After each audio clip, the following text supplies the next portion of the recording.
2011 সালে। এবং 11 সালে আমি লাইব্রেরিতে বসে লিখছিলাম, লিখে একটু রেস্ট করছিলাম।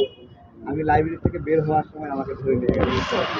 ওই লেখাটা ছিল এইরকম, আমরা তো জানি শহীদ প্রেসিডেন্ট জিয়াউর রহমান একবার স্বাধীনতা ঘোষণা করেছে। ওই লেখাটা ছিল এরকম যে উনি যখন স্ট্রাইক করলেন, স্ট্রাইক মানে ওই মানে বিদ্রোহ করলেন, ওইটাই একটা ডিক্লারেশন ছিল। আমি এটাকে এইভাবে দেখছিলাম, আমরা বিদ্রোহ করলাম, আমরা নিজেরা আলাদা দেশ, এটা একটা ডিক্লারেশন। আমি ওটাকে একটা ডিক্লারেশন করেছিলাম। এরপরে উনি বলেছিলেন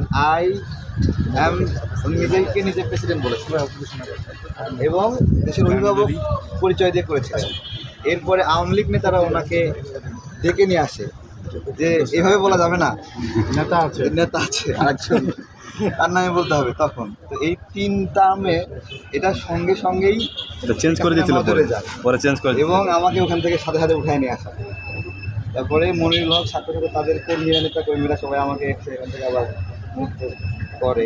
আমি স্মৃতি আছে, ছোট একটা স্মৃতি।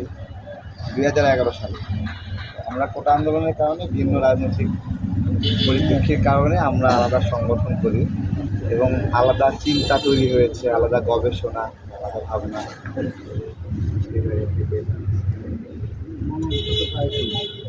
কিন্তু আমরা এটা বিশ্বাস করি যে বাংলাদেশের বিভিন্ন সংগঠন বিভিন্ন দেশের প্রতিনিধিত্ব করে।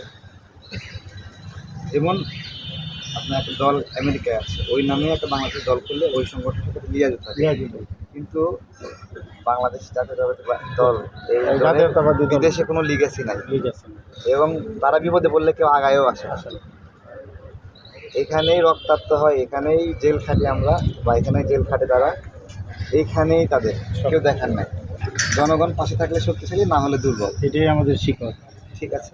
এই জায়গা থেকে আমরা জোটবদ্ধ যখন হই আমজনতা দল, তখন অনেক চিন্তা করছি কি আসলে বন্ধু হওয়া উচিত।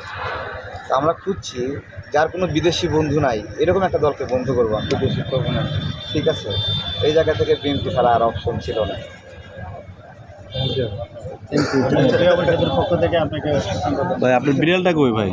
হ্যাঁ, বিড়ালটা এখানে ছিল, বাইরে সাইডে লোকজন বসে দেখছে, বিড়াল তো অনেক না দাঁড়াই। সোহেল আমিন ভাই, অনেক সমস্যা ব্যাপারটা কি আছে?